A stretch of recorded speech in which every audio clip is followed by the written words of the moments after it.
Grabe ka, grab. 11 kilometers, 266.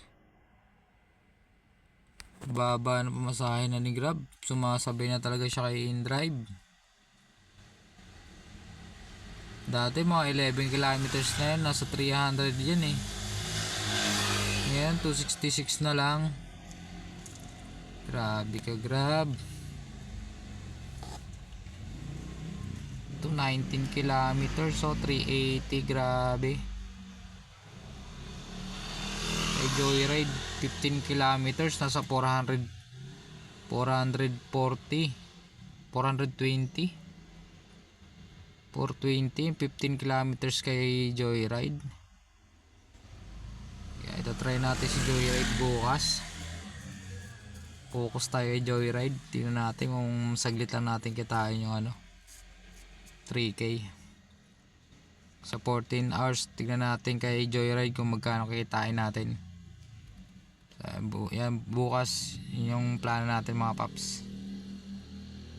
Lalo muna tayo sa InDrive tsaka Grab. Mas maganda bigayan kay Joyride eh.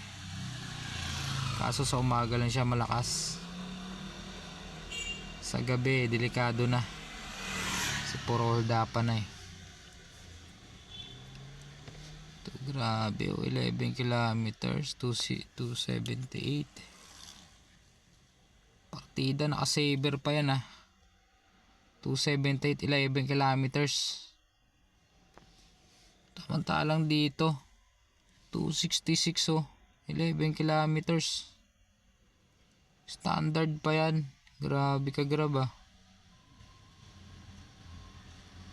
Bumababa ata si Grab pag 11 PM na. Grabe, parang naka-saver na pag 11 PM mga paps. Grabe, tumal lang ngayon. Bumababa na yung mga pair.